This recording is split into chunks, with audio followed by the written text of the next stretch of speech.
The most important thing that we need to be able to do if we want to rank up in Rocket League is be able to play a game and recognize our mistakes. So today, we'll be hopping into a ranked game here, we'll be playing it out, and then afterwards we'll be going back and taking a look at exactly how we handled things and seeing if there might be ways that we could have done certain things better. So, let's get into this. Gonna look for some pads here on our rotation out.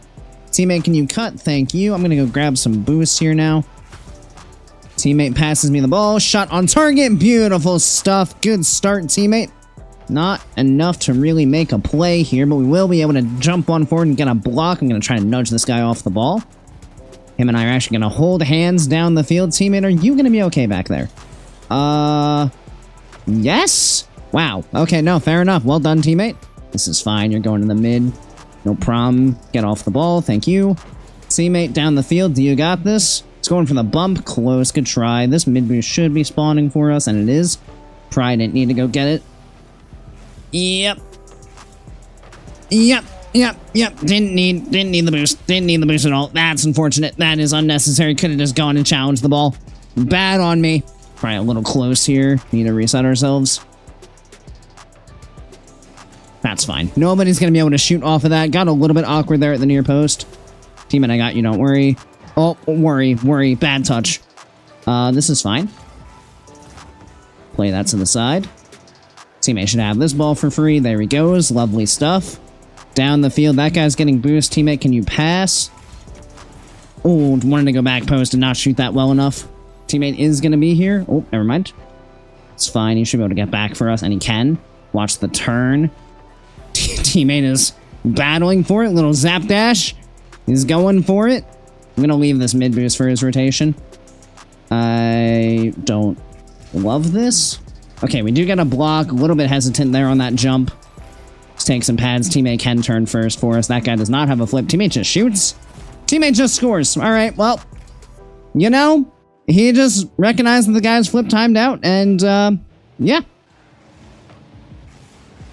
Good save, teammate. We were really awkward on the goal line. Get a couple pads and then spread ourselves out a little bit so we can face towards the play here. Teammate should have the block, and he does. Can he go again? I think he's just chasing the bump. 50, that works. Can I steal your boost? I can, thank you. We're in a pretty good spot here. One of them's completely starved. Might be picking up pads, but not a whole lot. I think he's still fairly low. Teammate, what a reset. Oh my gosh. Oh my gosh, teammate won a shot.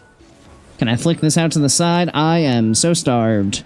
Need to be very careful here. Teammate, do you got me? You do, lovely. Just gonna look for pads here. I am gonna take this boost. I thought about it, but I can now play first. This guy is super awkward. This is fine. Fake.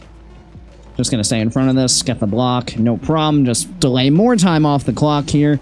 And that's gonna be us taking home the win just like that. Now, we won this game, to be fair, but that does not mean that there is not going to be a plethora of issues that we need to correct. So let's go ahead and hop over to the replay and see what we can find in terms of corrections that need to be made.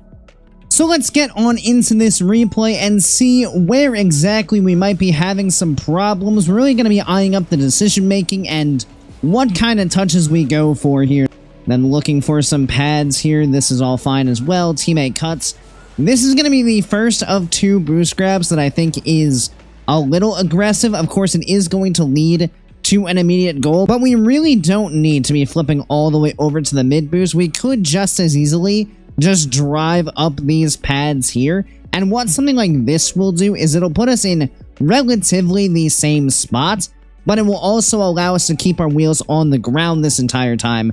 So should this 50 go somewhere that we might not necessarily be expecting, we're able to turn and change our plan immediately. When we go for this flip over to the mid, we're now kind of stuck on that path, regardless of what happens in the play. So we do need to be very careful of that we're not sticking ourselves into one specific spot, just in case the ball doesn't, you know, fall directly to us like it does there. But we do a very nice job of recognizing the open shot and making sure that we place the ball well to not allow the defense to get back in time.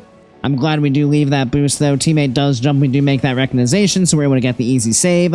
This is very important and something that I think a lot of players struggle with. In fact, I did see a very similar play to this recently in one of the coaching sessions that I did. So very important that we leave this boost for our teammate, recognizing that they are on 0 and we have plenty to work with. Then as we continue going back, it's really a big thing that we pay attention to whether or not our teammate plans to jump. Because right at this exact moment, if our teammate continues to go back, then we jump into the air to force for him. But if he jumps, then we keep going back and let him force for us. So very important that we use our nonverbal communication and our car language here to be able to tell what we need to do. And then, yeah, this is just poor. This is just really, really, really poor all the way around. So this is probably the worst play of the entire game. So first things first, we again get baited by the mid boost when we don't need it. We got 56 in the midfield. Absolutely no reason that we need to be going to that corner. Or the mid, sorry. We absolutely could just hang out right here and then be ready to just dive right on in for this. Go get the challenge. Go get whatever we need to do. We could have the ball and we can at least have a 50. And even still, if we don't have a 50, we can still back off if we feel like that's the better play. But again, at least we're not locked in to this decision of going to the mid boost because now we're in a very awkward spot. We haven't really forced them to do much of anything. And now we're trying to defend an air dribble solo, which is very difficult. So with that also in mind, we could have waited a little bit longer to jump, perhaps, but then you're risking the possibility of the flip reset. But really, the big thing that we need to do here is we need to make sure that we don't try to initiate our challenge too early. Because we're jumping as last back, it's really important that we just focus on staying in front of this ball as long as possible. So rather than going up and trying to just get the block like we do here, you can see we're angling our car back towards the ball. Instead of that, we almost need to just be leaning away from this and just allowing our momentum to carry us backwards to keep ourselves in front of this play as long as we can to just try to get whatever touch we can in this position. So that is definitely how we could have done a better job here. We certainly did not do ourselves any favors with how we approached that ball and how we attacked it. And, you know, just the general movement around that play was very subpar overall, and we really did just kind of give them a very easy opportunity.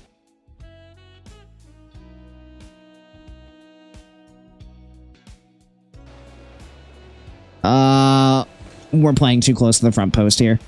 This gets very awkward. We need to swing wider. This is fine. We might get a little close even on that force, but then instead of like rushing back as fast as possible to the near post, we need to swing a little bit wider just to open up our ability to play anything, because then if we're back here, we can just be waiting here. And then when this flick comes out, we have the possibility to be able to jump for it. Instead of being somewhere like this, our teammate's already covering this area. So if Jops tries to bring the ball to the ground, our teammate's going to be able to cut that off. But we need to be worried about the pass into the midfield. And by positioning somewhere like this, we open up this pass for free. If this ball had actually just been laid out along the ground, we're probably toast here because we're not going to be able to turn fast enough. So we need to be very careful about this positioning in net because we are just handing a free passing opportunity to the opponents. And then, wow, there's no reason to rush this. The opponents have backed off completely. Like, I get why we want to jump because we see our teammate on low boost, or on 0 actually. So this is fair that we do want to like help him out, but we shouldn't just rush into the air because all we're going to do is like tap the ball down the field and it's going to go for free to these guys. So instead of that, we need to recognize that they have indeed backed off, use that information to inform our decision making, and make sure that we just take a little bit more time here and make sure that we get the best play that we can. We don't need to go throwing ourselves at the ball as soon as humanly possible just because we see our teammate here on 0 boost. So need to be very careful of that decision making, need to actually utilize the information that's available to us, and then obviously the touch itself needs to be significantly better. Poor shot once again. We have a great opportunity here. We absolutely need to take it. We need to get under this ball. Like, the biggest thing is that we need to make sure this ball gets height, because if we get any height on this ball at all, it's going directly into this corner completely for free. But we jump early because I think we see the very obvious shooting opportunity. Our eyes kind of get wide and we just don't think through how we need to execute on this shot. And then because of that, we just put a shot literally directly at this defender. Like, could not be any more directly at him if we tried. And that should have absolutely been a goal. So we need to make sure we're really capitalizing on those opportunities. We need to make sure that we're placing that ball where we actually want to, rather than bailing them out of an awkward position because we don't actually consider how we need to shoot the ball.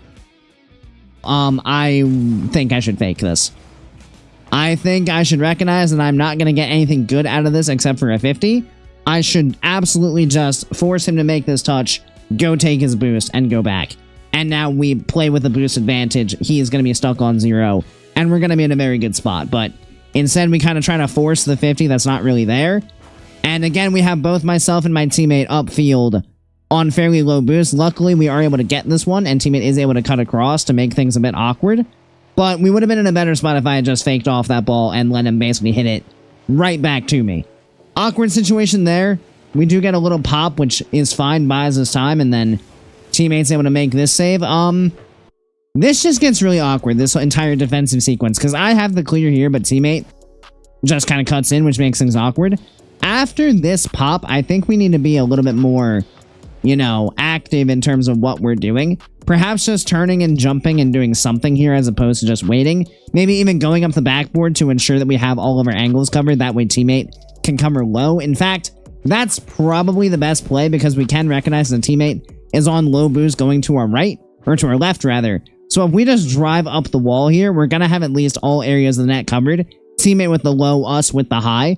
But because we just play the ground, now the top of the net is somewhat vulnerable, which is exactly what Jop shoots for. It's just very fortunate that teammate was able to get enough boost to be able to get up to make that save very confidently.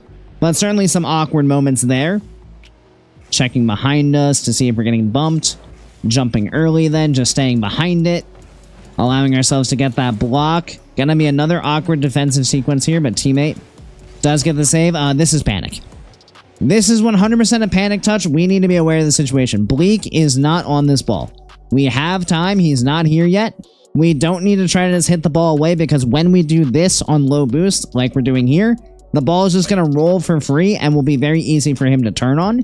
And we are not in a good spot to get back to it. So instead of doing this, we need to absolutely just catch this ball and be ready to either flick him or force a 50 or do something with this ball under our control where we have more control of the overall play. When we just hit it away from ourselves like this, we just give all that control over to our opponents and take the play entirely out of our hands. So not what we want to be doing because now again we're back under pressure because we did nothing with that ball. Luckily, teammate is able to get a great clear and kill off the rest of the clock. And yeah, I mean, overall, it was a fairly solid game. A couple of poor decisions in terms of grabbing boost pads and running all the way out for a mid boost when we really didn't have to. A couple awkward moments as well with just defensive decision making and what we did and did not do on the ball. But yeah, this is a very important thing for you guys to be able to do. You need to be able to go into your own replays and see where things are going wrong. And if you guys are struggling to figure out what it is exactly that is causing you problems, I do highly recommend that you really just take the time to slow things down.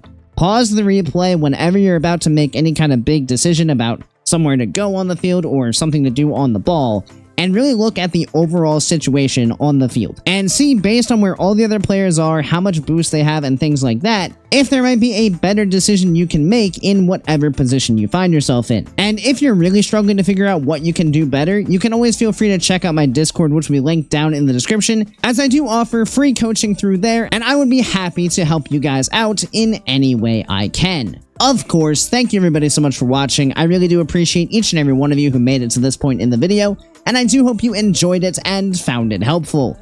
If you did, make sure you click that subscribe button right down below, so you make sure you don't miss any future Rocket League content.